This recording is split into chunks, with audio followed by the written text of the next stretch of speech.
Mavi convencionales, Mavi Compuché. Damos inicio a la sesión del día de hoy de la Comisión de Sistema Político de la Convención Constitucional.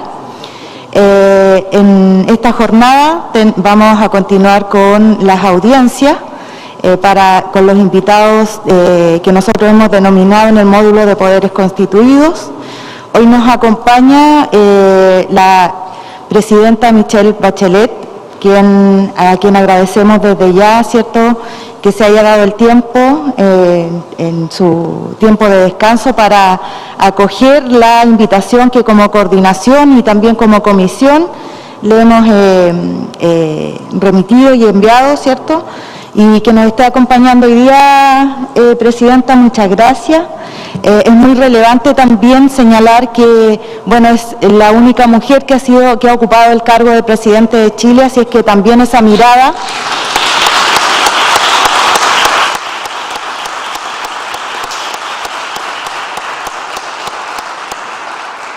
es muy necesaria, sobre todo en esta convención, donde las mujeres, ¿cierto?, nos hemos empoderado y también hemos llegado para quedarnos. Representamos el 50% de los convencionales, por lo tanto, muchas gracias, presidenta, porque nos esté acompañando en esta jornada. Ricardo. Muchas gracias, Lamien Rosa. Muy buenos días a todos y todas, a los constituyentes, a nuestros secretarios que nos apoyan y especialmente a nuestra invitada, la presidenta Michelle Bachelet. Quería agradecerle su presencia, por acompañarnos. Quería saludar también a las cientos de personas que nos están acompañando ahora a través de la transmisión online que estamos llevando. Y también quería contar que parte del proceso que lideró la presidenta Bachelet es reconocido por esta convención. En el artículo 50 del Reglamento de Participación Popular se incorporan al debate constitucional los resultados del proceso participativo ciudadano del proceso constituyente del 2016, incluyendo las instancias de participación, consultas individuales, encuentros locales, cabildos provinciales y cabildos regionales. Creo que es muy importante resaltar que este proceso constituyente es una lucha de hace muchas décadas, que se inició cuando se impuso la antigua Constitución y que se materializa a través de esta Convención Constitucional. Una de las protagonistas fue la presidenta Bachelet, así que le agradecemos mucho por su presencia el día de hoy. Gracias, Ricardo. Bueno, sin más, vamos a dar inicio, ¿cierto?, a la exposición y a la presentación de la presidenta. Así es que, presidenta, bienvenida a esta Comisión Sistema Político y a la Convención Constitucional también. Tiene la palabra para su exposición. Muchas gracias, Rosa, muchas gracias, Ricardo, y un gran saludo a todos los constituyentes. Quiero primero que nada agradecer muy sinceramente la invitación. ¿No está funcionando esto? Más cerca, ok. Agradecer la invitación a participar en este espacio deliberativo que creo que es crucial para una nueva Constitución. Valoro además que se trate de una instancia concreta, pero concebida además de cara a la ciudadanía, ¿no es verdad?, abierta y transparente, donde también las opiniones sean escuchadas con respeto y como insumo para una discusión de fondo, donde se dé la voz a la mayor pluralidad política, social, cultural, de manera que ninguna mirada quede fuera. También valoro asimismo que se invite a quienes hemos desempeñado cargos de representación popular por la experiencia que significa, yo diría, reunir los desafíos que nos mandató la ciudadanía y el ejercicio efectivo de la democracia y las políticas públicas. En consecuencia, hoy día yo no pretendo intervenir como experta en derecho constitucional, que no lo soy, sin duda, ni como cientista política. Simplemente lo voy a hacer como expresidenta, como servidora pública, que ha enfrentado y sigue enfrentando, yo diría, el tremendo reto de llevar los textos a la acción. Permítame partir con un elemento que creo que es clave, que es la necesidad de coherencia y de equilibrio como nociones transversales. Una de las tareas más desafiantes que tendrá la Convención es lograr, a mi juicio, dar coherencia y un sentido unitario a la Constitución. Creo que sería un error pensar que basta con reunir lo más reciente, la vanguardia de la discusión constitucional, si ello termina siendo un agregado de elementos fragmentados sin relación entre ellos. También sería un grave error dejar de escuchar los anhelos de la población.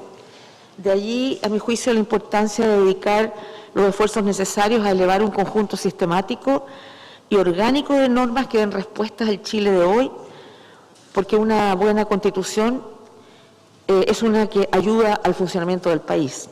Tomará tiempo y mucha discusión, pero precisamente el proceso deliberativo tiene por misión llegar a ese punto de encuentro. ¿Cuál es el denominador común de todos quienes habitamos en Chile? ¿Cuál es el contorno que queremos para que nos rija? ¿Cuál es ese nosotros que traerá orgullo y paz por décadas? Por cierto, hablamos de algo más que de los principios generales que tiene cualquier constitución, hablamos también de una estructura que le dé sustento.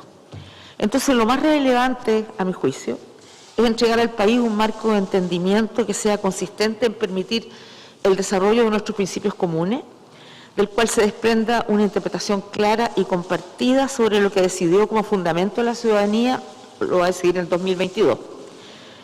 Entonces, la coherencia es clave, en la medida que cualquier contradicción entraba en la práctica, que se hagan valer esos principios.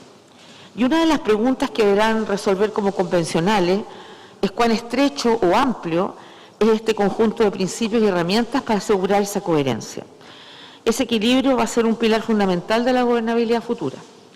Y en relación con este punto, por lo que he podido conocer en diversas funciones nacionales e internacionales, el camino de una enumeración exhaustiva de derechos y deberes, de normas y garantías, puede terminar siendo contraproducente o letra muerta, tanto por la pérdida de la necesaria priorización, como por la necesidad de dejar espacios a nuevas necesidades, a dar flexibilidad al cuerpo de leyes ante cambios de escenario.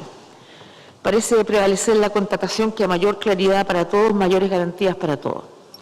En definitiva, es fundamental alcanzar un acuerdo que logre un equilibrio entre lo esencial y lo aplicable, que establezca principios permanentes y capacidad de gobernarlos.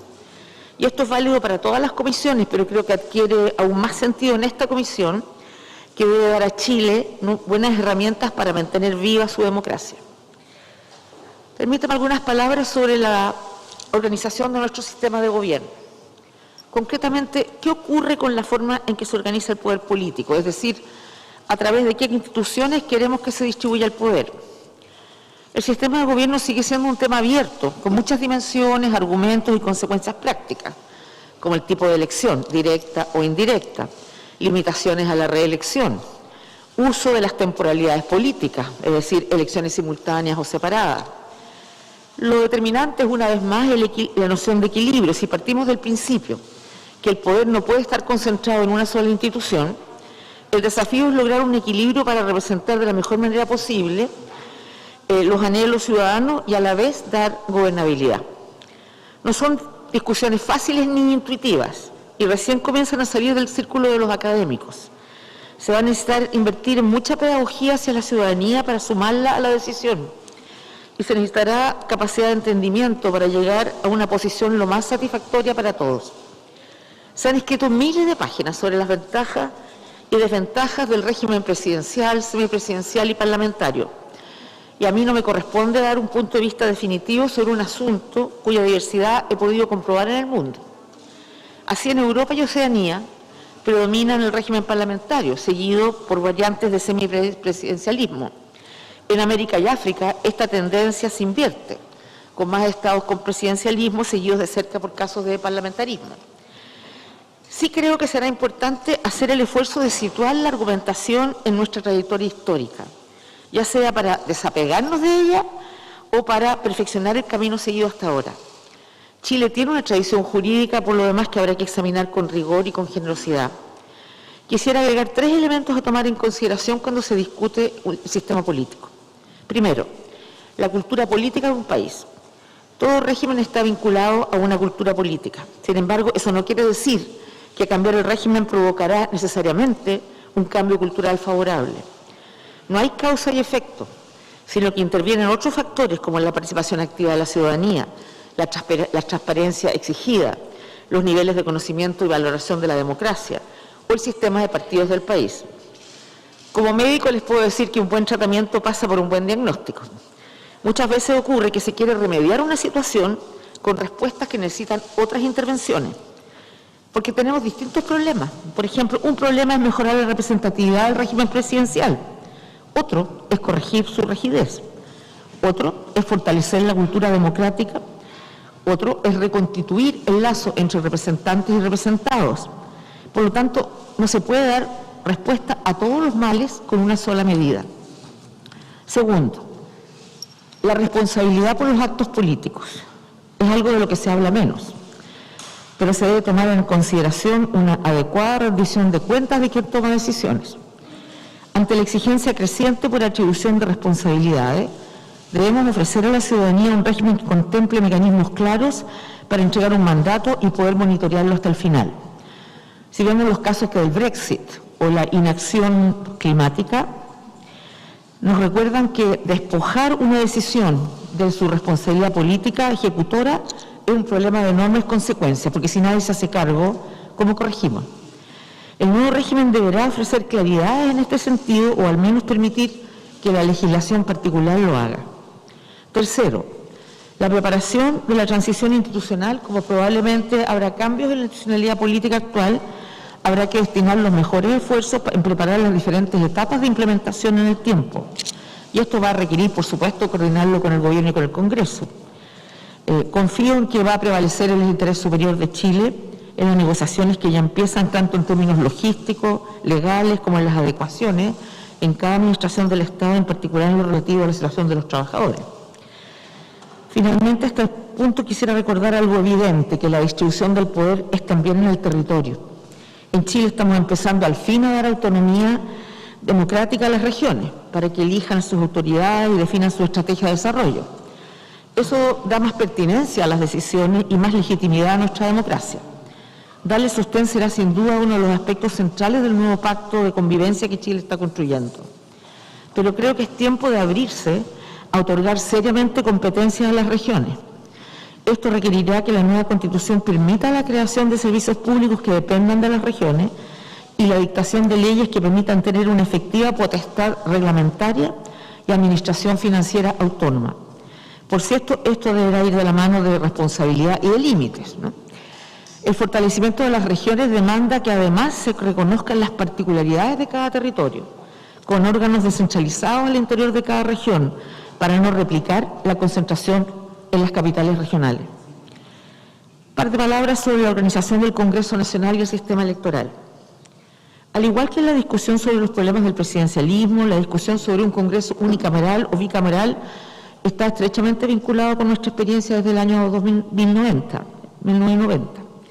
Sin embargo, es imposible evaluar este asunto sin incorporar en el análisis del régimen político, el sistema electoral y el funcionamiento del sistema de partidos. Y en este sentido quiero reiterar la necesidad de tener una mirada integral de procesos e instituciones interrelacionadas. Los principales nudos críticos muestran cómo estas dimensiones se nutren de nuestros aprendizajes pasados. La tardanza en medidas correctivas ha traído una frágil valoración de la institución y de sus integrantes. Y en primer lugar, creo que es importante pensar en la eficacia política. La lenta tramitación de los proyectos de ley y los bajos niveles de cooperación podrían ser resueltos en parte por un Congreso unicameral, pero hay quienes señalan que el bicameralismo asegura mejor calidad de los proyectos por la doble revisión legislativa. Y la verdad es que no hay respuesta simple, ambas posibilidades tienen pros y contras. Incluso podemos revisar la noción de celeridad parlamentaria si la creación de mayores espacios de intervención de la ciudadanía en el proceso legislativo pasa a ser un valor y no un rechazo. La eficacia y la legitimidad pasan a ser un binomio cada vez más determinante en cualquier discusión política. En segundo lugar, la representatividad de los órganos. Hemos experimentado una débil representatividad de la sociedad y de sus territorios, habiendo corregido en parte la falta de simetría entre peso electoral y peso en el Congreso. Sigue habiendo desafíos para abordar. El mejor espejo en el que habrá que mirar nuestro futuro Parlamento es lo que ha logrado la Convención Constitucional, combinando mecanismos correctivos y de reconocimiento a nuestra diversidad. Y aquí interviene el sistema electoral, donde siempre hay espacio para hacer correcciones, pero creo que hoy los esfuerzos más relevantes deberán orientarse en poner al día el funcionamiento de los partidos políticos con los nuevos estándares como organizaciones modernas, capaces de recuperar la confianza y cumplir un rol adecuado en nuestra nueva democracia. En tercer lugar, los controles internos y externos. Acá el bicameralismo ofrece mayores posibilidades de controles mutuos entre las cámaras. En caso de optarse por el unicameralismo, existen, por cierto, en experiencias mundiales, mecanismos para cumplir la función de revisión de la segunda Cámara mediante un sistema integral de comisiones, mientras que la relación con el Ejecutivo puede cumplir en parte la función de vigilancia constitucional. Pero una vez más volvemos a la importancia del sistema electoral y en particular las inhabilidades o las limitaciones a la reelección. Lo importante es orientar las normas en la misma dirección. Lo que se busca es prevenir los ejercicios de poder abusivos o las influencias indebidas en la labor legislativa. Otro elemento central es que se debe seguir en el camino de mayor transparencia. Mucho se ha avanzado desde la transmisión de las sesiones, como ahora, la declaración de intereses, el acceso a la discusión legislativa, hasta el registro del lobby. Pero mientras exista posibilidad de perfeccionar, hay que proseguir el camino. Permítanme, y ya voy terminando, sobre la idea de Estado plurinacional. El censo del 2017 determinó que el 12,8% de la población se identifica como parte de un pueblo indígena. Sin embargo, en ninguna de las constituciones que ha tenido Chile en su historia, 1833, 1925, 1980, en ninguna de ellas los pueblos indígenas han sido reconocidos. No tienen existencia en la Carta Fundamental, como tampoco tienen existencia sus derechos. Se trata de una negación de la diversidad cultural que existe en Chile. Y nuestro país es una excepción en esta materia. Es uno de los 3 países en Sudamérica que no reconoce a los pueblos indígenas en su constitución, junto a Uruguay y Surinam. Distinta es la situación de Guatemala, Nicaragua, Colombia, que incluyeron los derechos indígenas en sus constituciones, reconocen el derecho a la propia cultura y la identidad étnica cultural. En México, Perú, Ecuador y Bolivia existe un reconocimiento de la composición pluricultural y multietnicidad sustentada en los pueblos originarios. Mucho más avanzados están países como Nueva Zelanda o Canadá, que otorgan rango constitucional a los tratados que los colonizadores europeos firmaron con los pueblos indígenas, como el Tratado de Waitangi en Nueva Zelanda o los Number Treaties en Canadá. Un nuevo diseño constitucional podría contener un tratamiento a lo menos de los siguientes temas: autonomía, tierra y territorios, participación, representación, derechos colectivos, pluralismo jurídico y educación intercultural. El criterio rector es que se reconozcan derechos, expresados como principios constitucionales, con el objetivo de garantizar la diversidad y alejarnos, por tanto, de un modelo único de vida y de entender las relaciones institucionales y culturales al interior del Estado chileno. No hay que temerle a la plurinacionalidad. Es lo que puede permitir al Estado y a las comunidades tener relaciones en que se reconozcan las particularidades de los pueblos originarios indígenas y sus demandas.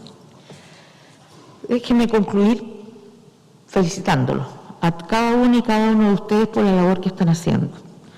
Creo que es de la mayor relevancia entregar a Chile la posibilidad de reencontrarse y dar un curso institucional pacífico con reglas claras a los conflictos que existen en nuestra sociedad. Y yo estoy una convencida que no hay duda que somos un mejor país cuando somos capaces de conversar y de dialogar. Muchas gracias.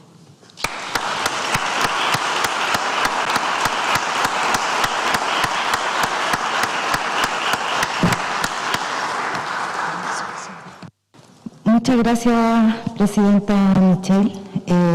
Una vez terminada, ¿cierto?, la exposición, se inicia la ronda de preguntas o el tiempo para el inicio de las preguntas por parte de los convencionales, así es que queda abierta la palabra para que puedan preguntar.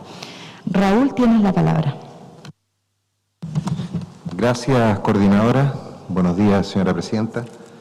Respecto del sistema electoral y los partidos políticos, quería preguntar por la opinión que usted tiene sobre un sistema mixto que combine listas abiertas y cerradas como forma de fortalecimiento de los partidos políticos. Gracias. Muchas gracias, Raúl. Arturo. Sí. Muchas gracias, Presidenta Bachelet. Mi pregunta es bien directa y apunta a la gradualidad y la implementación de cualquiera de los cambios que como sistema político se pudiesen acordar en esta nueva Constitución. Muchas gracias. Gracias, Arturo. Tiene la palabra Bárbara Sepúlveda. Gracias, coordinación. Muchas gracias, Presidenta Bachelet, por su exposición. Yo quisiera preguntarle respecto de la duración de los mandatos presidenciales, teniendo en consideración que usted fue presidenta durante 2 periodos. ¿Qué opina de la duración actual del cargo? Hay personas que critican la duración de los 4 años diciendo que el primero es de instalación, que el último es de campaña y que precisamente el gobierno dura 2 años, 3 como máximo. ¿Usted cree que deberíamos volver al periodo de 6 años o quizás tener un periodo de 5 años o quizás mantener los 4 años pero tener una reelección por una sola vez? Y mi segunda pregunta es respecto de su experiencia como ministra de Defensa, que además es algo muy llamativo para también nuestra tradición porque usted fue ministra de Defensa y como mujer en el cargo también, eso no debe haber sido nada de sencillo. Y en ese sentido nosotros acá también tenemos que abordar el régimen de las Fuerzas Armadas y las Fuerzas de Orden y Seguridad. Quisiera saber si en su experiencia existe una resistencia institucional a la reforma o es viable que podamos avanzar rápidamente a una reforma institucional o lo que algunas personas llaman una refundación institucional de las Fuerzas Armadas.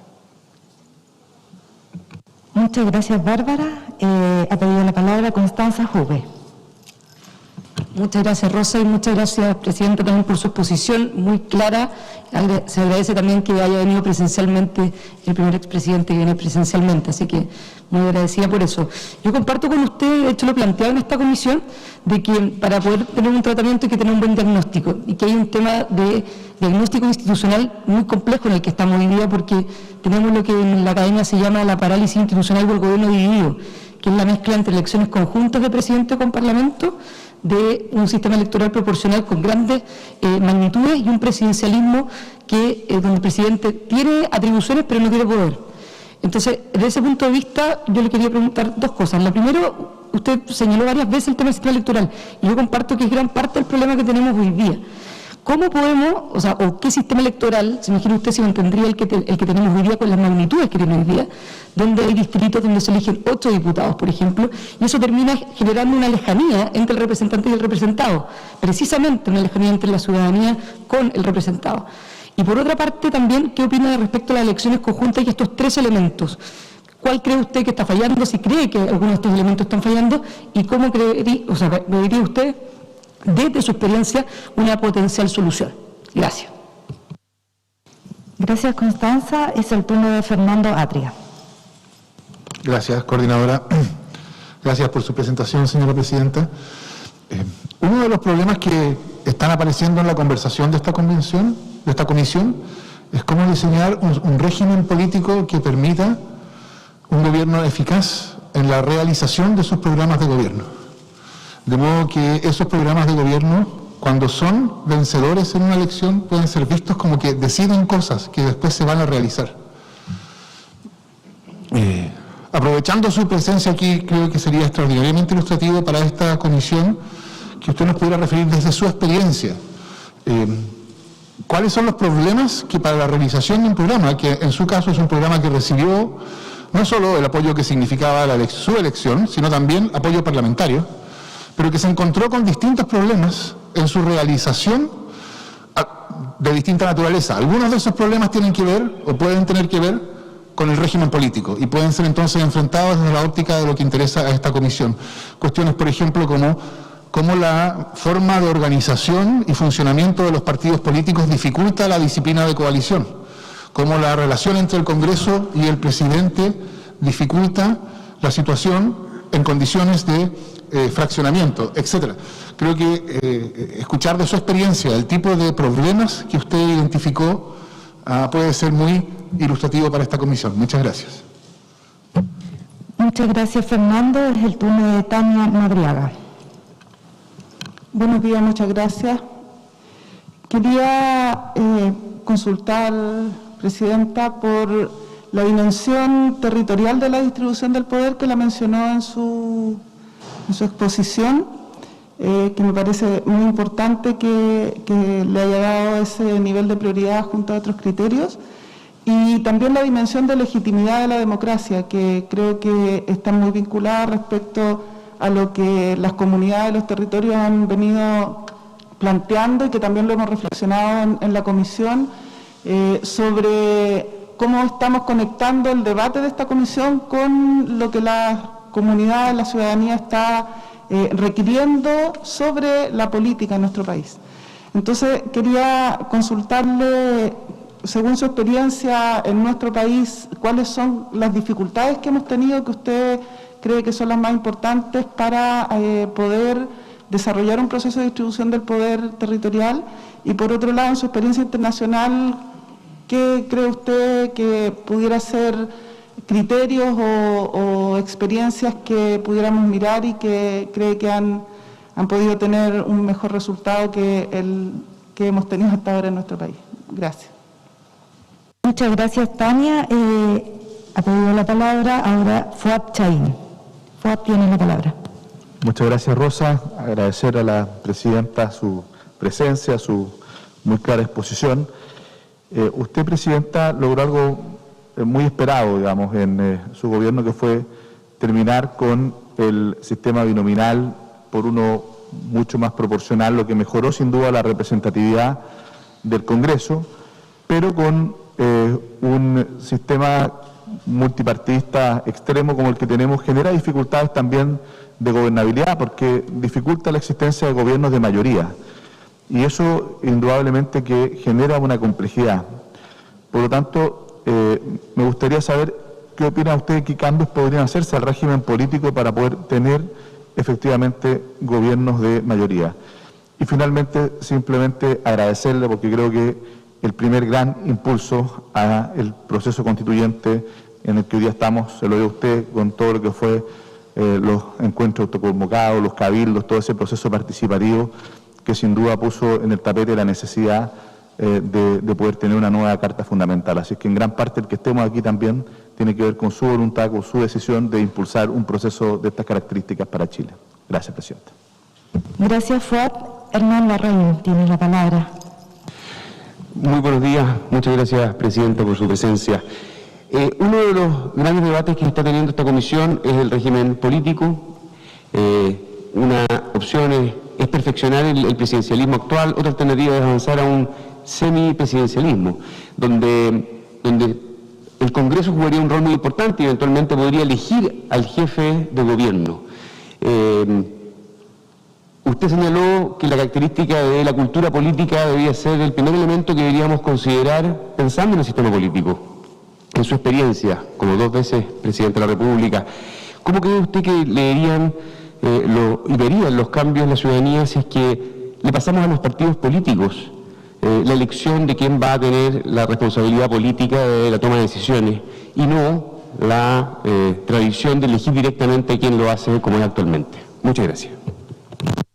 Gracias, Hernán. Es el turno de Patricia Politzer. Muchas gracias, Rosa. Muchas gracias, presidenta. Me sumo a los agradecimientos de tenerla aquí presencialmente y gracias por su exposición. Como ya se ha dicho, nuestra tarea es precisamente el sistema, el régimen político. Creo que hay bastante consenso y supongo que usted lo comparte de que tenemos un régimen hiperpresidencial. Entre las cosas que hemos escuchado es seguir con un sistema presidencial con menos poderes, redistribuir el poder y quizás también adoptar ciertos mecanismos del parlamentarismo, como pueden ser la revocación del mandato y la disolución del Congreso por una vez en el periodo. Me gustaría saber cómo ve usted la posibilidad de esos mecanismos, especialmente cuando vemos gobiernos que parten con una gran aprobación y a poco tiempo pierden esa legitimidad ante la ciudadanía. Muchas gracias, presidente. Gracias, Patricia. Tiene la palabra Pedro Muñoz. Pedro. Muchas gracias, Rosa. Me sumo también a los agradecimientos por la presencia de la presidenta Bachelet hoy día acá y poder, desde su experiencia, ¿cierto?, incorporar elementos para esta gran tarea que estamos realizando. Yo quiero aprovechar, presidenta, su presencia acá para preguntarle sobre otro tema que tiene que ver esta comisión, no necesariamente sobre régimen político, Sí, claro, sobre el régimen político, sino que aprovechando su experiencia internacional, otro de los temas que tiene que ver esta comisión dice relación con las relaciones exteriores, la integración regional y la cooperación transfronteriza, pensando en problemas como la crisis climática y la crisis de migraciones, Presidenta. ¿Qué elementos ve usted como centrales incorporar en la discusión constituyente que pudieran aportar a una mejor relación con nuestros vecinos y a enfrentar desde la cooperación y de la integración regional problemas tan importantes como los dos señalados? Muchas gracias, Presidenta. Gracias, Pedro. Guillermo Namora ha pedido la palabra, así que Guillermo, tienes la palabra. Muchas gracias, Rosa. Bueno, primero que todo agradecerle a la Presidenta por su exposición y quisiera sumarme a la pregunta que hacía Hernán en relación a lo que usted mencionaba, Presidenta, sobre la importancia de un diagnóstico claro y la importancia de considerar la cultura política. Le quería preguntar, no una óptica académica, sino que una óptica de su experiencia. ¿Usted cree plausible que en nuestra cultura política hagamos una distinción entre el jefe de Estado y el jefe de gobierno? Y como segunda pregunta, o más bien dos preguntas más, si usted cree probable que tengamos en el futuro, o qué le parece a usted la posibilidad de que en el futuro hayan ministros que a la vez sean parlamentarios, y la posibilidad también de que en el futuro se comparta el poder de agenda en relación a las emergencias legislativas entre el Poder Ejecutivo y el Congreso. Gracias, Guillermo. Alejandra Pérez ha pedido la palabra. Alejandra. Hola, buenos días. También sumarme a agradecer la presencia de usted aquí hoy día. Quiero saber qué piensa de la elección conjunta de una presidencia y vicepresidencia, dividiendo funciones y que sea con paridad. Gracias. Gracias, Alejandra. Marcos Barraza tiene la palabra. Gracias, coordinadora, presidenta. Gracias por la exposición. 3 preguntas. La primera, usted señaló el riesgo de que una constitución excesivamente descriptiva o exhaustiva en el catálogo de derechos pudiese convertirse, como es experiencia en otros países, en algo inaplicable. Pensando en los extremos, constitución habilitante pero de corte neutra versus constitución más de corte programático. ¿Cuál es el rol del Estado en eso, si es que, digamos, pensando en la gobernanza Estado, mercado y comunidades? ¿Cómo lo visualiza usted? Y eso vinculado a otra afirmación que hizo, que es cuál es el común denominador o unidad de esta Constitución, que en mi opinión debiese ser bienestar y derechos sociales, satisfacción. En segundo lugar, muchas de las exposiciones que se han hecho en esta comisión y en otras parten de una crítica a la democracia meramente representativa y enfatizan el carácter de una democracia participativa, con diferentes niveles o gradualidades desde el punto de vista de la ciudadanía y su capacidad de deliberar. Concretamente, ¿qué opina sobre mecanismos de democracia directa, como por ejemplo la iniciativa popular legislativa u otras? Y en tercer lugar, para concluir, dentro de la discusión sobre el régimen de gobierno, pensando en reequilibrio de competencia entre ejecutivo y legislativo, a saber, figura presidencial y legislativo, han surgido opiniones que plantean, por ejemplo, que parlamentarios puedan ejercer como ministras de Estado sin perder la condición de parlamentarias. ¿Lo ve viable? ¿Ve riesgos de clientelización? Eso, Presidenta. Gracias. Gracias, Marcos. Cristian Monkeberg tiene la palabra. Gracias.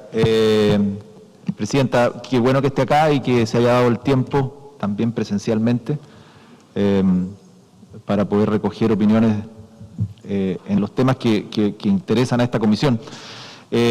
Yo tengo varias preguntas, algunas se han repetido, entonces voy a tratar de ir eliminando varias para hacerlo más eficiente, pero hay un tema que ha dado vuelta acá y que muchos lo han planteado en la lógica de equilibrar funciones entre el Congreso y la Presidencia de la República.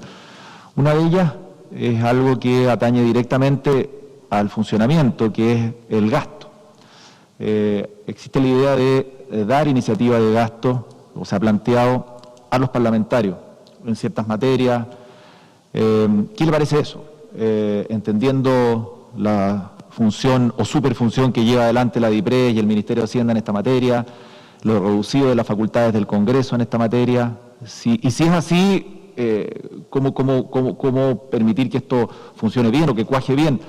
Generar una suerte como de DIPRES paralela en el Congreso, etcétera. Sí, eso es un tema. Y lo otro, nosotros avanzamos en ley de cuotas en el Parlamento y, si no me equivoco, fue iniciativa de su gobierno. Hoy día tenemos en la Convención paridad, en el fondo efectiva, y todos lo sabemos. También se ha discutido una paridad efectiva en el Congreso hacia adelante. ¿Qué opinión tiene de eso? Y si le parece adecuado. Y por último, aprovechando su rol de fuerte de vinculación con las Fuerzas Armadas, como ministra de Defensa, etcétera, hay una discusión previa, que es si el rol de las Fuerzas Armadas como instituciones tiene que estar en la Constitución o no. Eso es un tema. Y de ser así, ¿qué cree usted que deberíamos incorporar en esa discusión? Un debate que vamos a empezar recién a escuchar a expertos, pero ya que usted está acá y difícilmente logremos que podamos tenerla presente de nuevo, ver la posibilidad de tener una opinión en esa materia. Muchas gracias, Cristian. Ha pedido la palabra también Francisca Arauna, Maximiliano Hurtado, Ruggero Cosi y Alondra Carrillo. Tiene la palabra en primer lugar Francisca Arauna. Muchas gracias, Rosa. Comentarle, Presidenta, que en el chat de YouTube nosotros estamos transmitiendo, le mandan mucho cariño por acá. Por otro lado, como feministas de la Convención Constitucional, estamos muy preocupadas por la democracia paritaria. Entonces, usted abrió un gran camino para nosotras, por lo tanto me gustaría saber cuál es su opinión respecto a esto y cómo después vamos a ir implementando, porque una de las grandes preocupaciones en general, particularmente de los varones, es cómo después vamos a ir implementando esto. Y eso es algo que me gustaría que me pudiera responder. Y por otro lado, también hemos conversado mucho respecto al bicameralismo asimétrico acá. Y creo que responde también a algo que usted ha planteado, que tiene que ver con la territorialidad y cómo respondemos a esto. Y se ha planteado una segunda Cámara Territorial con mucha representación, porque una de las cosas que más reclaman las personas, y yo soy parte de la Comisión de Participación Popular y veo las normas que han ido presentando, y lo que más dicen es que las personas que están en el Senado particularmente no representan al territorio, nunca han vivido en el territorio. Por lo tanto, esta segunda Cámara vendría a solucionar eso y no dejaríamos, ¿verdad?, a una sola Cámara legislando, sino que se encargaría de ciertas temáticas importantes también para fortalecer eventualmente gobiernos locales, no lo que estamos viendo hoy en día. Muchas gracias. Muchas gracias, Francisca. Es el turno de Maximiliano Hurtado. Max. Gracias, coordinadora. Presidenta, un gusto tenerla entre nosotros. Muchas gracias también por la exposición. Mi pregunta tiene que ver con, compartiendo que el diagnóstico, por cierto, es lo más importante y la experiencia es base para el diagnóstico. En su experiencia, ¿cuál es el punto neurálgico entre la relación del Ejecutivo y el Congreso Nacional? ¿Cuál fue su experiencia sobre esto y qué medidas desde un régimen presidencial pueden tomarse precisamente para mejorar ese relacionamiento y esa sintonía que se requiere para materializar un programa de gobierno? Gracias, Presidenta. Gracias, Max. Quedan 3 palabras pedidas y con esto vamos a cerrar esta parte de la sesión relativa a las preguntas de los convencionales. Tiene la palabra Ruggero Cosi. Muy buenos días, gracias a los coordinadores por esta iniciativa, a saludar a los demás miembros de la comisión, agradecerle, Presidenta, su presencia y preguntarle por un tema que está muy relacionado con todo el régimen político, porque la Constitución es un todo orgánico al final del día y es todo un sistema de contrapesos, y que tiene que ver con el Tribunal Constitucional. En el proyecto que usted presentó al final de su mandato se mantenía la existencia del Tribunal Constitucional. En otros procesos constituyentes en Bolivia se mantuvo, se le dieron funciones, por ejemplo, para intermediar los conflictos de competencia entre los distintos pueblos indígenas. En Colombia también se mantuvo. En fin, es una pregunta difícil, pero le quisiera preguntar derechamente si usted mantiene esa posición y qué sugerencia nos haría también a las comisiones que estamos viendo ese tema. Gracias, Ruggero, por acompañarnos a esta sesión.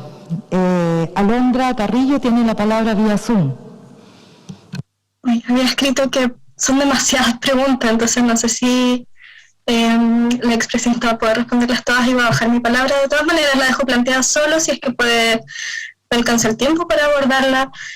Entre las iniciativas populares de norma, una de las iniciativas más comunes dice relación con la necesidad de limitar la participación en cargos públicos de las personas que han sido condenadas por corrupción o bien por violencia de género, lo que va en la línea también de la campaña de la Red Chilena contra la Violencia hacia las mujeres, de fuera los agresores de cargos públicos, ¿no? Si es que le alcanza el tiempo, si pudiera referirse a esas limitaciones que se proponen con bastante fuerza desde las organizaciones populares y desde la ciudadanía no organizada también. Muchas gracias, Alondra. Igual señalar que tenemos visitas de hartos convencionales que no son parte de la comisión, así que también se agradece la presencia de ellos acá y se releva también que hayan querido asistir. Tiene la palabra Constanza Schönhaut. Constanza. Ya, muchísimas gracias. Bienvenida, Presidenta. Mi pregunta va mucho más relativa precisamente a los partidos políticos. Creo que es claro que hay una crisis de representación importante. Sin embargo, también creo que hay un consenso bastante transversal del relevante rol que cumplen los partidos o las organizaciones políticas colectivas para efectos de fortalecer la democracia. Y entonces ahí también, en el marco en el que nos hemos dado, sobre todo en el contexto constituyente, sobre la participación electoral de independientes por fuera de organizaciones políticas, al menos reconocidas por el Estado, ¿cómo podría o cuál es su opinión respecto a la incorporación dentro del sistema de participación política institucional respecto de ello? Y la segunda pregunta también respecto a partidos, cómo quizás, esto yo sé que es más o menos difícil, pero algunas luces sobre cómo podemos empezar a avanzar, a transitar nuevamente a partidos más programáticos, que sean capaces de expresar posiciones claras ante la ciudadanía, dejando atrás los partidos más pragmáticos, donde muchas veces terminan, y quizás a propósito de la falta de democracias internas, en caudillismo o en la política de la farándula, ¿no? Eso, muchas gracias. Gracias, Constanza. Para terminar con esta ronda vamos a dar la última palabra a Luis Jiménez. Luis.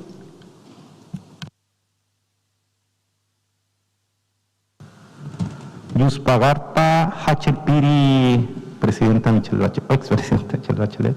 Un saludo desde el pueblo Aymara, de las comunidades, en el personal de Guayotire, Chiapas, de todas las comunidades de Arica, Parinacota y Tarapacá. Mi pregunta es, ¿cómo usted se imagina un Estado plurinacional en el diseño del sistema político? Es decir, ¿cómo usted se imagina los pueblos puedan estar dentro de la unidad territorial del Estado, distribuyendo el poder para que no haya más discriminación y nuestras cosmovisiones, culturas y territorios puedan seguir existiendo como así lo deseamos? Yuspa Garpa. Muchas gracias, Luis. Bienvenidos todas las compañeras y compañeros constituyentes que nos acompañan hoy día en la convención. Tuvimos 20 intervenciones de preguntas, con 2, 3 preguntas por intervención, un promedio de 50, 60 preguntas más o menos. La presidenta anotaba acá un montón de hojas. Varios de esos temas están interrelacionados, varios de esos temas se complementan. Así que primero quiero agradecer a las cientos de personas que nos están acompañando por YouTube, por Facebook, por Instagram, todas las redes sociales de la convención y todas las transmisiones particulares que estoy viendo acá de varios de los constituyentes. Así que agradecerles por los saludos, por el apoyo. Y sin más, dejamos a la presidenta para que nos ayude con algunas de las preguntas que se han hecho. Si yo pudiera contestar todas las preguntas, no sé, pues me dan el premio Nobel o algo, porque en verdad que no tengo idea muchas de las cosas que ustedes me preguntan. Va a ser muy franco, yo soy así, los que me conocen. Porque claro, yo siento que al final, voy a decir una cosa que va a ser muy brutal, pero al final lo que importa son las personas, digamos, en el sentido que los sistemas pueden ser perfectos y si las personas no funcionan adecuadamente, los sistemas no van a funcionar. Entonces, yo estoy diciendo, lo que quiero decir es que no hay sistema de gobierno perfecto, no hay una respuesta perfecta que pueda solucionar los problemas de partidos que la ciudadanía no ve como legítimos. O sea, el problema es que los partidos tienen que ser capaces de reconstituir la relación con la ciudadanía, tienen que ser capaces de acercarse a la ciudadanía. Y creo, como tú decías, desde lo programático, desde las ideas. Pero en una sociedad como la nuestra hoy día, estoy hablando de la sociedad de las personas cuya preocupación fundamental es tener para comer, para vivir, el debate de ideas es realmente poco, es pequeño, y por eso creo que es súper importante que esta convención y todos ustedes puedan tener abiertas estas puertas para que mucha otra gente pueda incorporarse a discusiones que probablemente para algunos les parezcan súper lejanas, ¿no? Y probablemente mucha gente no tenga la menor información, y lo vimos en el proceso constituyente que hicimos nosotros. Es que incluso en mi casa, mis hijas con sus compañeros de la universidad no tenían ni idea si había defensor del pueblo, si no había, o sea, yo soy de una edad en que estudié, aprendí todas estas cosas, aprendí la Constitución y sabíamos cuáles eran las instituciones del Estado, pero la gente más joven no tiene esa experiencia. No han tenido educación cívica, se llamaba en mi época, ¿no? Entonces, yo siento que, primero, que no hay una respuesta única, perfecta, que todos los sistemas pueden tener cosas buenas, cosas malas, y eso habrá que evaluarlo.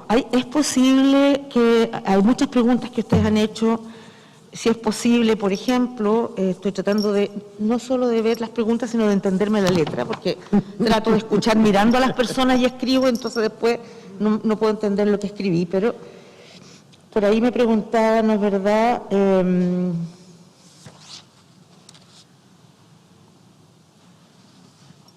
Si era posible, por ejemplo, tener ministros que fueran parlamentarios. Yo he visto de todo en el mundo. Hay gobiernos donde hay primer ministro que es elegido por el Parlamento y sus ministros son parlamentarios, y hay otros que son primeros ministros que son elegidos por votación, pero los ministros no son parlamentarios. Hay gobiernos en cuyas constituciones les permite el poder resolver el Parlamento, ¿no es verdad?, por una vez, y sin embargo el drama de eso, porque hay un país en concreto, y no voy a nombrar, que lo hizo hace poco, el presidente me aseguró que estaba respetando todo el derecho internacional, etcétera, pero todavía no hay Parlamento. O sea, el riesgo es cómo uno balancea las cosas de manera de que algo que puede sonar como súper democrático no termine al final convirtiéndose en algo autoritario, ¿no? Porque entonces hay que balancear todas esas cosas, porque hay que pensar. Yo creo, yo no estoy muy segura si o sea, yo sé que el presidencialismo actual no es tan exagerado como antes, ¿eh? Tengo el recuerdo que en la época de Lagos hubo un acuerdo, en el acuerdo, yo creo, en la agenda de crecimiento, se llegaron a acuerdos y se bajaron muchas de las atribuciones que los presidentes tenían. Todavía quedan bastante. Pero justamente por las temáticas que ustedes señalaban de las dificultades de los sistemas electorales, en las dificultades de los partidos políticos, un régimen completamente parlamentario existe, claro, no sé si en nuestra cultura política y en la realidad política que estamos viviendo hoy día fuera lo más adecuado. Porque creo que efectivamente, por un lado, está esta multiplicidad de partidos. Ahora, yo mientras lo escuchaba decía, bueno, no tienen ni idea que en Filipinas hay 95 candidatos a la presidencia de la República. ¿Ah? O, por ejemplo, cuando terminó digamos, el gobierno autoritario en Túnez, se presentaron 120 y tantos partidos a las elecciones. Por lo tanto, la posibilidad de elegir era uno. Entonces, claro, cuando cada uno trataba más de pensar en... Yo estaba en una mujer, entonces estábamos tratando de impulsar la paridad, ¿no? Era muy difícil porque no daba más espacio que para uno. Entonces, o salía un hombre o salía una mujer. Bueno, y ahí está el viejo truco, poner primero el nombre del hombre y el segundo el de la mujer, entonces sale electo el primero, ¿no? O sea, están los viejos trucos, y por eso que uno tiene que hacer los sistemas cebra, ¿no?, combinados, y ojalá mujer, hombre, Yo creo que, estoy siendo bien dispersa, lo lamento, pero creo que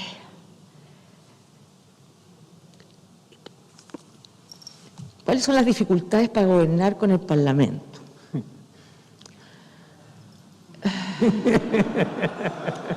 Estoy tratando de pensar cuán abierta puedo ser. A ver, lo primero, que una de las dificultades grandes de cualquier presidente, sea un sistema presidencial o semipresidencial, es que va a depender también de la coalición que lo apoya. Yo tuve una primera experiencia con 5 partidos políticos y después con 7. Créame, no es fácil. No es imposible, pero no es fácil, porque poner de acuerdo, o sea, claro, hay un programa de gobierno que se apoya, ¿no? Pero después empiezan las necesidades de los parlamentarios, responderle a sus propios, a su base, ¿no? Y a veces, si el gobierno está más o menos es bueno pegarle al gobierno, aunque sean de tu coalición. No voy a nombrar a nadie, por si acaso, no se preocupen. Tengo muy buena memoria, sí. Pero la verdad es que yo por eso digo que al final lo que importa es los compromisos que uno puede adquirir, ¿no? Y cómo se entiende la política en el sentido de que efectivamente los partidos tienen que estar cerca del gobierno que han apoyado, porque creen en lo que ese gobierno ha planteado, ¿no? O que quiere plantear. Pero no pueden intentar gobernar al presidente de la República. El presidente de la República tiene que tener una cierta independencia de los partidos, porque los partidos tienen otras lógicas. Y yo creo que una de las dificultades, me preguntaban sobre el periodo presidencial, una de las dificultades en la política es que la política debería ser estratégica. Y la dificultad de una política estratégica, es decir, que piensa en el país de futuro, es que si tú tienes elecciones cada 4 años, y los parlamentarios tienen cada 4 años, la gente empieza a pensar más bien en la próxima elección. Es en ese sentido que yo creo que la lógica chilena de no tener reelección inmediata responde un poquito a eso, a pensar que el presidente en curso no esté pensando ser reelecto y por tanto lo que haga, piensa en el país. No digo que todos los presidentes lo hagan, pero esa debiera ser la lógica, y no solamente el ser reelecto, ¿no? Porque esa es una dificultad.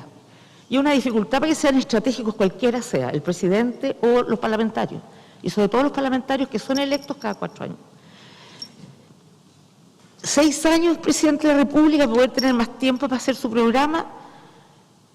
Claro, Lagos estuvo 6 años, a mí me lo cortaron a 4. Yo me pregunté si era porque era mujer, pero bueno, no importa. Pero se imaginan 6 años de un presidente malo, es una tragedia para un país. ¿Ah? Entonces, por eso digo que todas estas cosas no son abstractas, va a depender, o sea, los sistemas no resuelven todos los problemas, primera cosa. Yo en ese sentido creo que en otros países tienen 5 años y sin reelección, o sea, ni inmediata ni futura, una vez y ya, se acabó. Puede ser bueno, Estados Unidos tiene eso, México tiene eso, no lo sé. 4 años cortos es corto. Uno no alcanza, y no tiene mucho que ver solamente con las elecciones. Es cierto, sí, que las elecciones, y creo que tenemos otro problema nosotros, que tenemos entre medio elecciones, ahora se ordenó un poquito más, pero había un momento que todos los años había elecciones, o eran, no gobernadores, pero los del Consejo Regional, los municipios, qué sé yo. Entonces, al final en un gobierno había 3 años donde había elecciones, y eso dificulta mucho, porque la gente que quiere ser electa se focaliza en ello y no se focaliza en las tareas que tienen que hacer. Entonces, yo siento que ese es el problema, cómo uno logra un sistema donde las personas puedan ser más estratégicas. Yo creo, ahora, no se trata de que estén 20 años y sean estratégicos, porque eso, claro, nadie los quiere tampoco.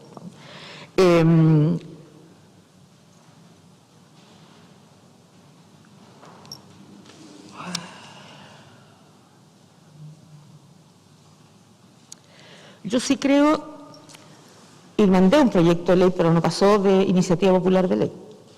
Yo creo que la democracia y la gente, el mundo lo ha demostrado. El 2019, en 80 países estaba la gente en las calles protestando.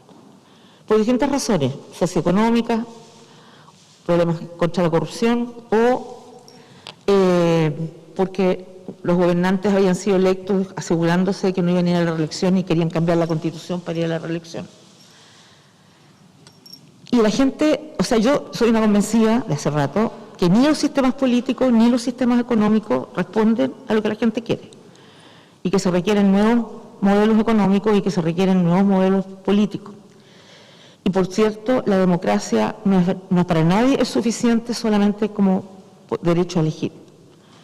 Nadie, o sea, hoy día es mucho más evidente, ¿no? Porque estas grandes movilizaciones en todas partes del mundo han hecho que la gente pueda darse cuenta, por frustración, por indignación, por lo que sea, de que tiene un cierto poder. Y por eso yo creo que es clave la participación de la ciudadanía.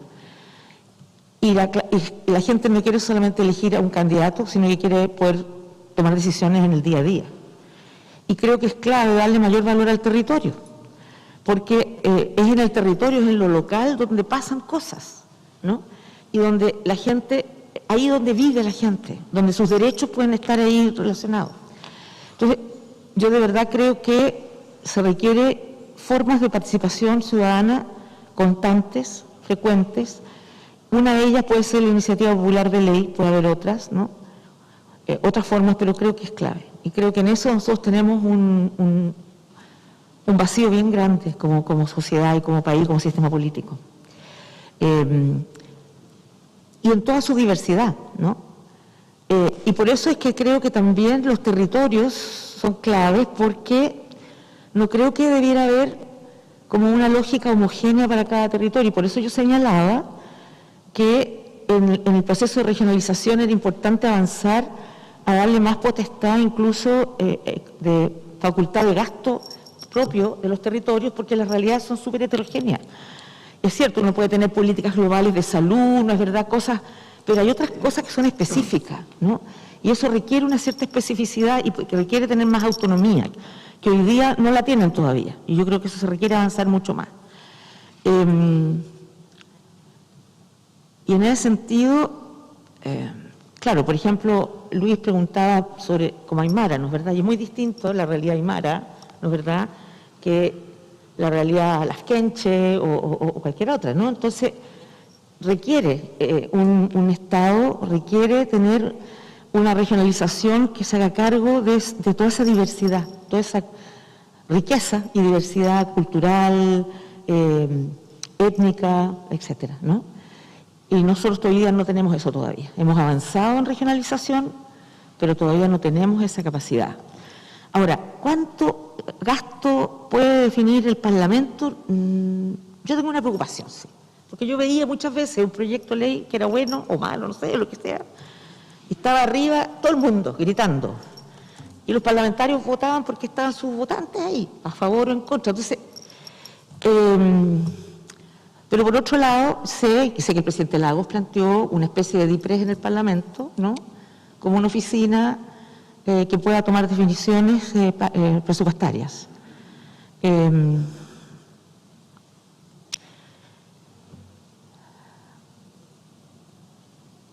La pregunta es, me imagino, si las iniciativas de ley del Parlamento pudieran incluir recursos, ¿no? Esa es la pregunta, porque hoy día hay iniciativa legal de los legisladores. Yo creo que puede ser, pero que hay que asegurar que haya una cierta coherencia presupuestaria, que no sea motivado exclusivamente por razones, digamos, muy particulares, que pudieran generar un gasto presupuestario tremendo que el país no pudiera llegar a acuerdo. Pero con los parlamentarios había acuerdos, muchas veces se llegaba a acuerdos. Siempre es más difícil el reajuste, esas discusiones, ¿no? Pero se volvía a acuerdo. Yo no estoy en contra de ninguna posibilidad, pero no tengo experiencia en eso. Tendría que estudiarlo un poco más para saber cuáles son las experiencias, si son buenas experiencias, malas experiencias, cuáles son los pros y los contras y cuáles son los riesgos que conllevan muchas de estas cosas. Entonces, yo sé que estoy siendo una lata para ustedes porque les gustaría que yo tuviera como respuestas blanco y negro, pero no las tengo, ¿no? Porque creo que este es un tema súper complejo y que no hay soluciones perfectas. Pero sí creo en que hay que asegurar que la democracia paritaria pueda fortalecerse, y en ese sentido hay que revisar si en el sistema electoral es suficiente lo que se logró avanzar con respecto al tema de género, o si hay que incluir más. Creo que es súper importante, obviamente, insistir en cosas que no son del régimen político, sino que son de la educación. Cómo uno educa a los niños y niñas de manera de asegurar que los derechos de las niñitas sea algo que para todo el mundo sea normal, adecuado. Hay que educar a los apoderados también en ese mismo sentido. Porque si no, y lo otro que es las señales que se dan políticas, y creo que esta convención, y por eso decía que este es un buen modelo, porque el que haya paridad, aunque creo que por la paridad se perdió una o dos mujeres, ¿no? Porque algo pasó y claro, se equilibró, pero quedaron como dos mujeres menos, sí. Pero bueno, pero es una cosa que fue en todas partes del mundo sumamente, yo diría, fue muy importante para muchas personas. Oye, de verdad que no me entiendo la letra, qué cosa más atroz. Sí,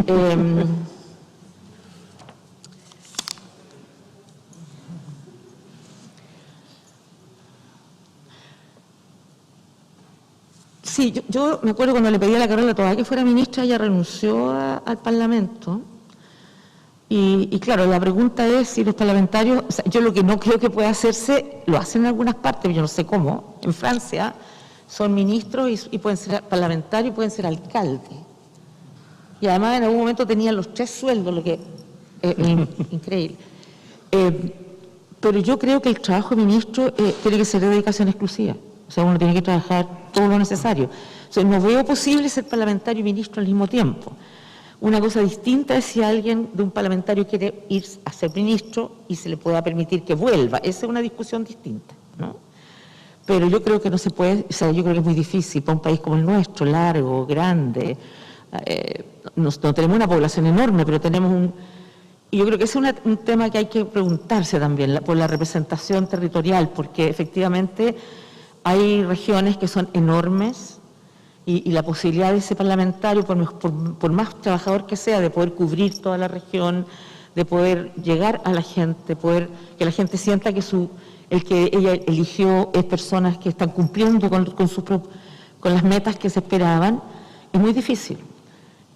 Yo sé que la lógica era, y fue, como en Estados Unidos, ¿no es verdad?, que todas las regiones sintieran que tenían el mismo peso, porque de lo contrario las regiones más chiquititas iban a sentir que efectivamente no tenían la misma relevancia que las regiones más grandes.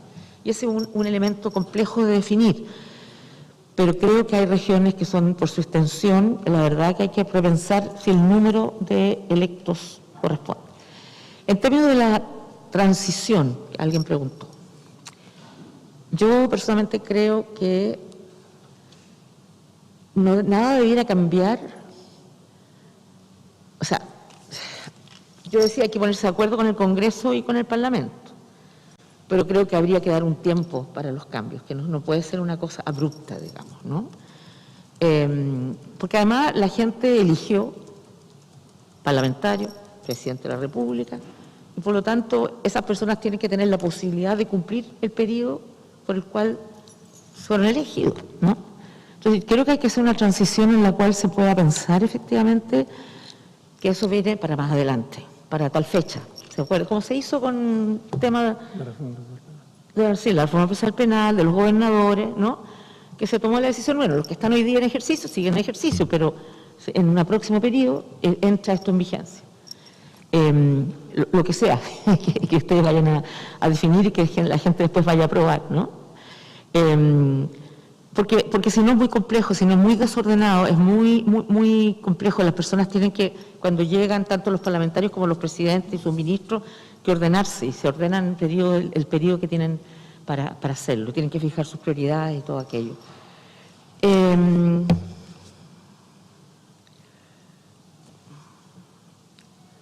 Sobre las Fuerzas Armadas no he pensado nada, para ser franca. Me refiero en la Constitución. Lo único que tenía claro y que se sacó es que no podían ser los garantes de la institucionalidad, digamos, ¿no? Eso se cambió ya hace años. Es el pueblo soberano, el garante, ¿no? de una democracia, de una sociedad. Con respecto, Marco preguntaba algo sobre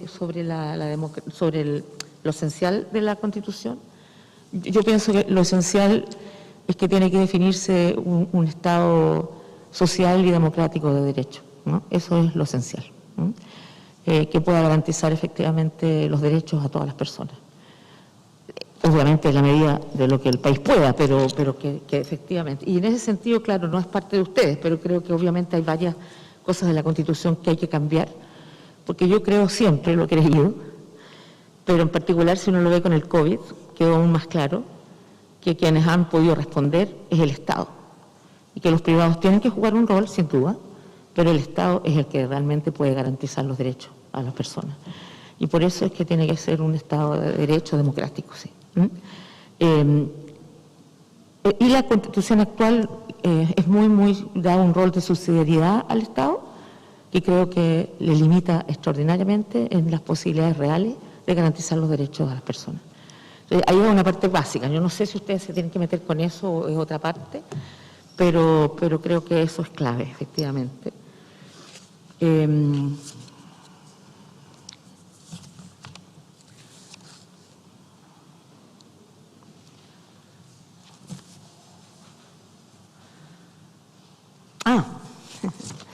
Elección conjunta de presidente y vicepresidente. Y paritaria. Chile es uno de los pocos países que no tiene vicepresidente y que tiene un sistema en el cual cuando el presidente no está, asume, hay una orden de prevalencia, asume el ministro de Interior y si no hay una orden de prevalencia. Y hasta ahora ha funcionado bien eso, ha funcionado bien. Hay otros países donde los vicepresidentes juegan, Argentina, la vicepresidenta es la presidenta del Senado, ¿no? Dirige el Senado. No tiene un rol, o sea, tienen roles distintos bien definidos. Hay otros países donde los vicepresidentes lo único que quieren es tirarle la alfombra al presidente para que se caiga, ¿no? Y algunos lo han logrado también. Entonces, todo esto, como digo, tiene sus pros y sus contras. Yo no sé si en la cultura política chilena, por ejemplo, el modelo presidente-primer ministro pudiera ser entendido. Porque en la cultura política chilena, si a alguien le pasa algo, no sé, en cualquier parte siempre, bueno, en la cultura política chilena, los fracasos se centralizan y los éxitos se regionalizan y se localizan, ¿no? Siempre el gobierno y el presidente es culpable de cualquier cosa. Y en ese sentido, porque suponen que los presidentes saben todo, cuando digo saben todo me refiero a detalles, a cosas que no tienen por qué saber uno, ¿no? Pero creo que, entonces no sé si para la cultura política chilena la presencia de un primer ministro y presidente es algo que la gente pudiera entender bien, pero que si hay cualquier modelo de ese tipo, se requiere que las funciones sean súper claras y definidas, porque de lo contrario el choque de poderes, el choque de representatividad y de identidad puede ser lapidario, yo diría, para un sistema.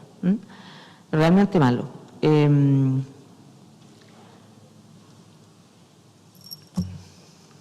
Sí, creo que me quedo aquí porque la verdad que no sé nada.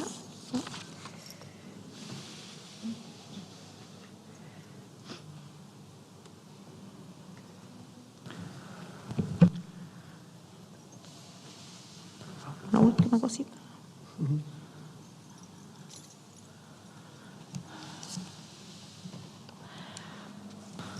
Finalmente, yo de verdad que creo que el gran desafío,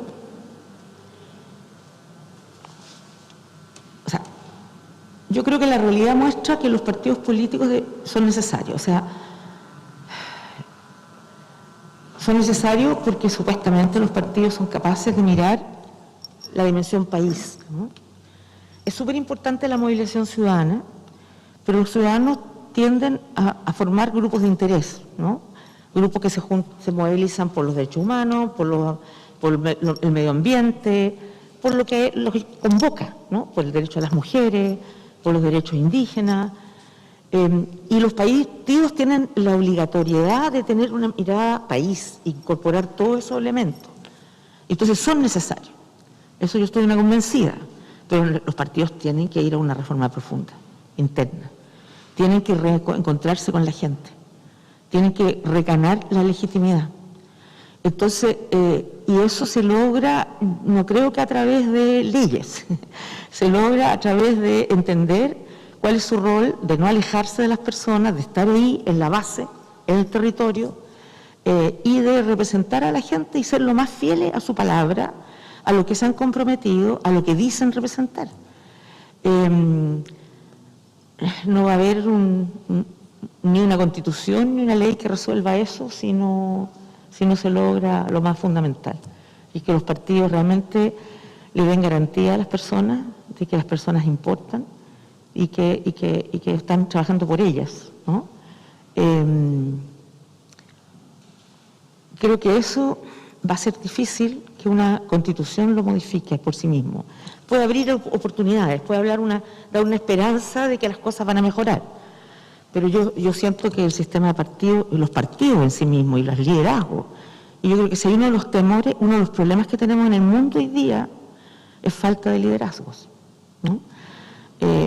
O sea, cuando alguien hablaba por aquí de cómo mirábamos, alguien preguntaba, no sé si era Londra o alguien más, del problema algunos de ustedes planteó el tema, yo creo, de las relaciones internacionales, ¿no? Uno hubiera imaginado que frente al COVID el mundo hubiera dicho, unámonos, cooperemos, esto es un problema de todos, ¿no es verdad? Tanto así que yo llegué a pensar en una, tal vez, ingenuidad absoluta, o tal vez, más bien, un optimismo exagerado, de que el COVID fuera lo que fue las dos guerras mundiales, ¿no? Las dos guerras mundiales, que lo que permitió es que se lograra una Declaración Universal de Derechos Humanos, porque el mundo que existía en esa época, ¿no?, dijo, ¿saben qué más? No podemos volver a vivir ese horror.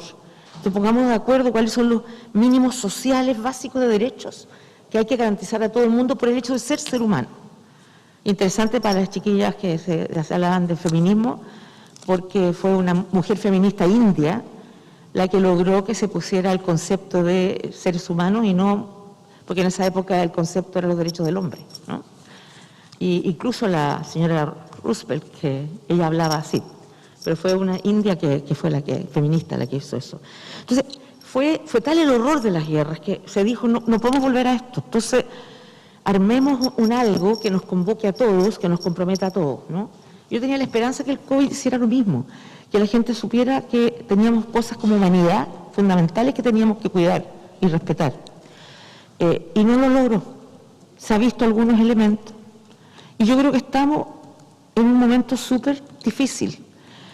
O seguimos por la senda que seguimos internacionalmente, sin integración, y no vamos a resolver los problemas.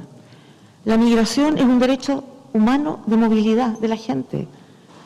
Se ha movido en la historia buscando oportunidades.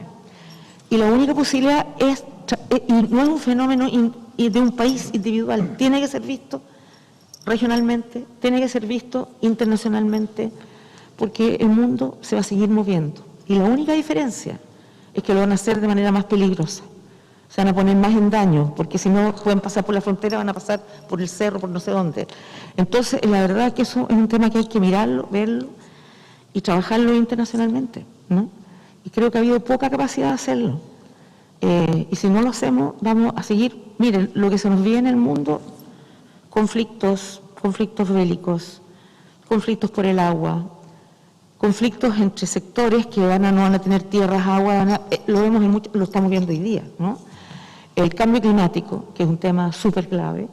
Entonces, la única posibilidad es decir, mira, todos estos desafíos son globales, tenemos que enfrentarlos globalmente, cooperando. Porque lo que se viene está bastante malo si no somos capaces de eso, ¿no? Y yo creo que en eso el mundo de las relaciones internacionales es clave, de integrarse, de poder diferenciarse en lo que corresponda, pero a la vez poder integrarse mucho más. Y se hace bastante, en otras pandemias se hacía bastante, ¿no? Los epidemiólogos, cuando yo estaba en salud, se reunían y tomaban medidas. Ahora no, pues todos cierran fronteras, esa es la solución, cerrar fronteras. Pero la verdad es que los virus no respetan las fronteras, no conocen las fronteras. Entonces, yo de verdad creo que es clave que haya una mayor integración. Ha sido difícil por razones políticas, ¿no?, en la región, política, y en el mundo. Pero esperemos que haya sensatez y se logre trabajar en esa dirección.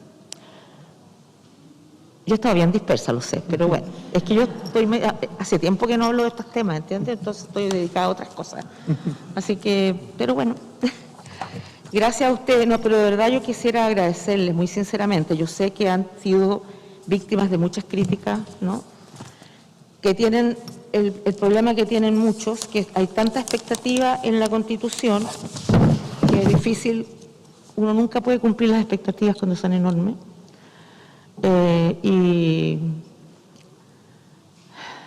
Pero por eso ustedes son unos valientes, por un lado. Ahora con máscara es más fácil salir a la calle si no resulta la cosa, pero en fin. Pero no, de verdad los felicito, porque creo que son temas súper densos, súper difíciles, y creo que la gente espera de ustedes tanto, que espero que lo logren. Y yo sé que no me van a invitar nunca más porque he estado tan desordenada, pero no importa, puedo participar en alguna otra por Zoom. No. Muchas felicitaciones a todos.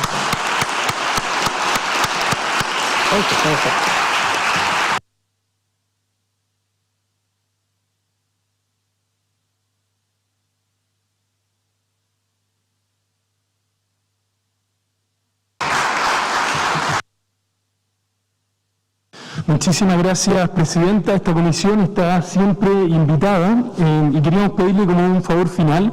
Las personas que usted ve acá al frente son las personas que durante enero van a estar votando una propuesta constitucional de nuevo régimen político, de plurinacionalidad, de un sistema de organizaciones políticas y también de un sistema electoral.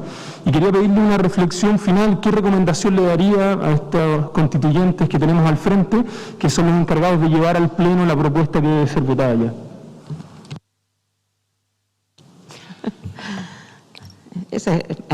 No, yo diría,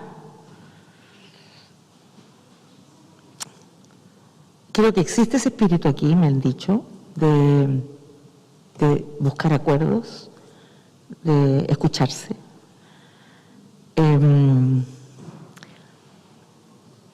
Porque creo que el gran desafío es tener una constitución que pueda rescatar por un lado lo que la gente verdaderamente requiere y anhela. Algunos son materia constitucional, otros no son materia constitucional, y no todo el mundo sabe, y creo que en eso ustedes van a tener que hacer harta pedagogía. Nosotros cuando hicimos el proceso de discusión de Constitución, partimos diciéndole eso a la gente, porque la gente quería discutir lo que a ellos les preocupaba más, ¿no? Y muchos de esos no eran de orden constitucional. Entonces le explicábamos primero que nada, para que no fuera una discusión estéril, para que ellos mismos también entendieran que era materia de ley, que era materia constitucional. Entonces yo creo que ustedes, y creo que, a ver, yo daría dos recomendaciones. Lo primero es, comuniquen más lo que hacen. Yo no sé si la gente sabe lo que están haciendo, si saben y sienten que están teniendo resultados, que están avanzando. Comuniquen mejor, tal vez. A lo mejor todavía no pueden comunicar porque no tienen acuerdos sustantivos, pero creo que es clave que la gente sepa que la constituyente está funcionando, que está aportando. Creo que es clave, sí, es difícil para esta comisión en particular, mostrarle de qué manera lo que ustedes van a proponer, acordar, me imagino primero que se habrán puesto de acuerdo en cómo van a trabajar en los disensos, porque es re fácil en los consensos, pero en los disensos es más difícil. Entonces uno primero que nada tiene que ponerse de acuerdo cómo resuelve los disensos. Pero lo que yo quiero decir es que es clave la labor de pedagogía y mostrarle a la gente de qué manera lo que ustedes están proponiendo va a significar un cambio positivo para sus vidas, ¿no? Y que no es una cosa abstracta, lejana, que le da lo mismo. No sé si el presidente Lago habló de la señora Juanita, pero a la señora Juanita le da lo mismo probablemente, ¿no? Como decía mucha gente, yo lo escuché este fin de semana, o sea, yo tengo que seguir trabajando, así que me da lo mismo, yo voy a seguir trabajando, ¿no? Entonces yo creo que eso, que ustedes hagan una labor de pedagogía importante, y cuando comuniquen, cuenten, puedan mostrarle a las personas lo que realmente, de qué manera esto va a ser central. Yo creo que hay que volver a hacer educación cívica en los colegios, porque hay una cosa que nosotros hicimos, pero que es un poquitito, ¿no? Porque creo que la gente tiene que aprender y los jóvenes tienen que aprender porque ellos quieren participar. La juventud está participando en muchas cosas. Algunas estarán en lo político, otras estarán en lo ambientalista, otras estarán en los temas de género, pero quieren participar. Y yo no sé si ustedes solamente han tenido audiencias con, me imagino, un grupo enorme de distintos actores, ¿no? No solamente gente aburrida como nosotros. Yo diría eso y paciencia, porque llegar a acuerdos va a tomar un cierto tiempo. Pero por sobre todas las cosas no olviden nunca por qué fueron elegidos y cómo fueron elegidos. Porque yo creo que fue algo que dio tanta esperanza, no solo aquí, los chilenos en el exterior que votaron también masivamente. Entonces, desearles éxito, mucho éxito, porque la tarea no es fácil, para nada. Y yo me hubiera encantado y le he dicho, mira, esto es lo que hay que hacer, 1, 2, 3, 4, 5, porque la verdad que yo tengo serias dudas de muchas de estas cosas. Así que, eso.